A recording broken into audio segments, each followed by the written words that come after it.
Hello guys, কেমন আছেন সবাই? আশা করি সবাই ভালো আছেন। এত গরমের দিনে খাওয়ার কিছু খেতে মন চাইছে না, তাহলে বাড়িতেই বানিয়ে ফেলুন এত সুন্দর একটা ঠান্ডা ড্রিঙ্কস। এটা খেলে পেটও ভার থাকবে আর শরীরটাও ঠান্ডা থাকবে। তো চলুন বন্ধুরা, রেসিপিটা দেখে নিন। আমি এখানে একটা মাশমেলন নিয়েছি, এটাই কেটে নিয়েছি।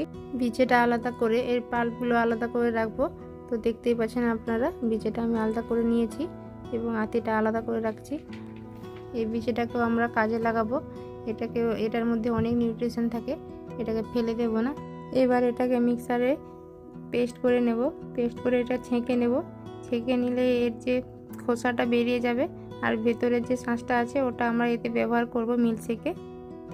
এবার মাশমেলনের যে শাঁসটা বের করে রেখেছিলাম ওটাকে কিছুটা পেস্ট বানিয়ে নেব আর কিছুটা রেখে দিয়েছি, ওটা ছোট ছোট টুকরো করে দেব উপর থেকে।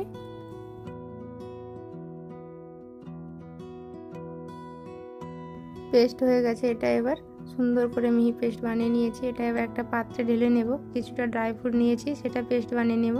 কাজু, কিশমিশ, বাদাম আর আছে পেস্তা, আর এখানে কিছুটা গুড় আছে, এটা একসাথে পেস্ট বানিয়ে নেব। পেস্ট হয়ে গেছে। এবার এই মাশমেলনটা যেটা রেখেছিলাম এটা ছোট ছোট টুকরো বানিয়ে নেব। আমি এখানে 3টে ছোট কলা নিয়েছি, 2টো কলা পেস্ট বানিয়ে নেব। একটা কলা টুকরো করে কেটে নেব উপর দিয়ে দেওয়ার জন্য। তো দেখুন বন্ধুরা, এখানে কাটা হয়ে গেছে, এটা পেস্ট বানিয়ে নেব। আর একটা কেটে নিয়েছি, এটা উপর দিয়ে দেওয়ার জন্য। পেস্ট বানানো হয়ে গেছে, এটা ওই মিক্সারের মধ্যে দিয়ে দেব। এবার দিয়ে দেব টুকরো করে রাখা কলা আর মাশমেলন, এটা দিয়ে মিশিয়ে নেব। আর ওই যে পেস্ট বানিয়ে রেখেছিলাম ওটাও দিয়ে দেব। আর দিয়ে দেব সবজা সিডস, এটা শরীরে অনেক ঠান্ডা রাখে গরম। এবার এটাকে ভালো করে মিক্স করে নেব।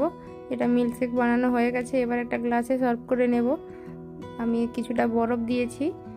এবার এই মিক্সটা 2 চামচ দিয়ে দেব, তার উপর থেকে কিছুটা দুধ দিয়ে দেব। তো দেখুন বন্ধুরা, এটা বানানো হয়ে গেছে। উপর থেকে কিছুটা ড্রাই ফ্রুট দিয়ে গার্নিশিং করব। এটা দেখতেও যেমন সুন্দর হয়েছে, খেতেও খুব সুন্দর হয়েছে। আপনারাও এই গরমের দিনে বাড়িতে বানান আর খান। শরীর ফ্রেশ রাখুন, সুস্থ থাকুন, সাবধানে থাকুন। ভিডিওটা দেখার জন্য থ্যাংক ইউ সো মাচ। যদি ভিডিওটা ভালো লাগে একটা লাইক, কমেন্ট, শেয়ার করবেন। Take care, tata.